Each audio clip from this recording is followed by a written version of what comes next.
be thwarted by bandwidth. We have got former Constitutional Court Judge Edwin Cameron back.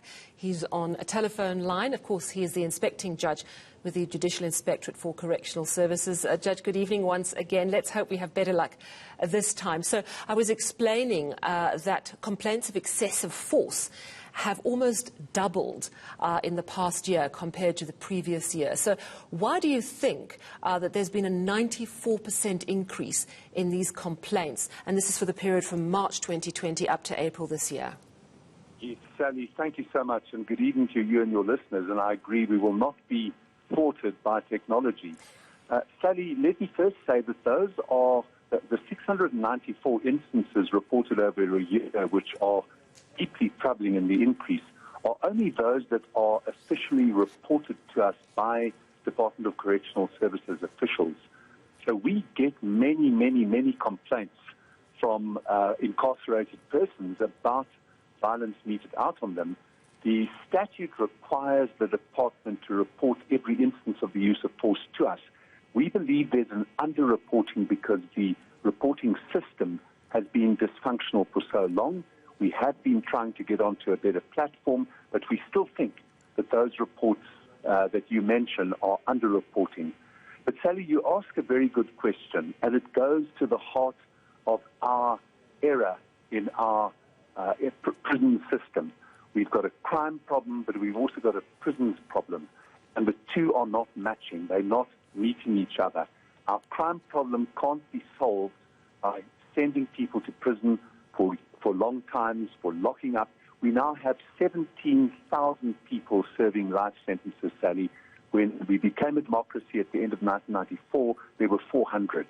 There's something grievously wrong with this because we're not stopping the murders, we're not stopping the rapes, we're not stopping the violent housebreaking incidents through these misdirected and over-harsh sentences. So if we go back to your question, Sally, I think we have a dysfunction within the prison system. There are many hardworking and humane prisons officers. I meet many of them, but also their patience is tested. Also, they are confronted with gangs.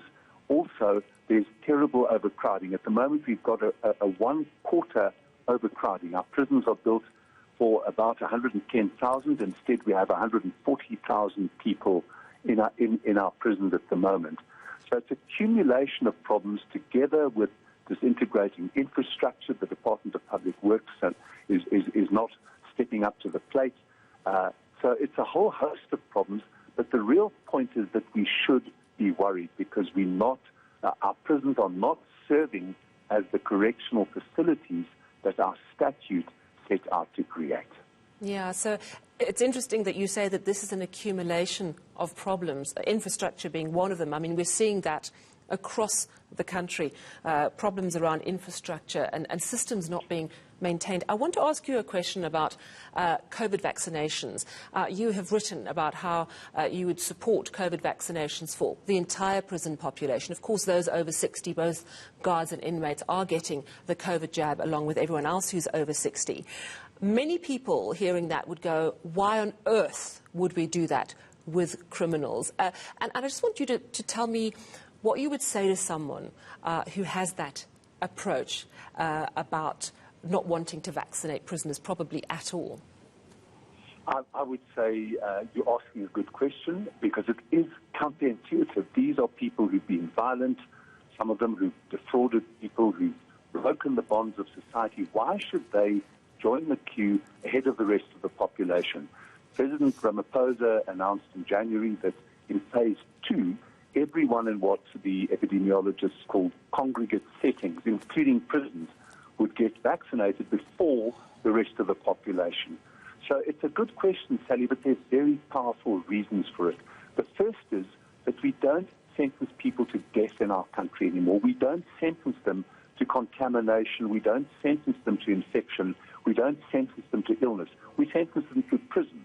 And when we sentence them to prison, we take away their autonomy, their agency, their choice.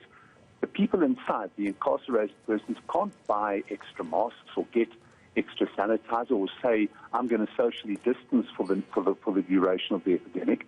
We have control. We've taken away their agency, so we are responsible for them. So that's the second reason, Sally, but there's a third reason, which is that it's for our own benefit and our own self-interest to vaccinate prisoners as early as possible. We've so far managed to avoid, it seems, I'm not sure when I say this, because I'm not sure that our COVID numbers from the department are entirely accurate, not through any fault of the department, but we don't know whether every prisoner who gets sick is being diagnosed with COVID, and likewise with personnel. But the quicker we vaccinate everyone, we avoid a COVID catastrophe in our prisons, like has happened elsewhere in South and Central America and even North America and some parts of the former Soviet Union. So a COVID catastrophe, if it were to take place in our prisons, is going to impact on us all. There's no notion, Sally, of lock them up and throw away the key. Prisons are part of the public, they're part of the community, and if mass infections and illnesses and deaths occur inside, it's going to affect your health, your viewers' health, and my health.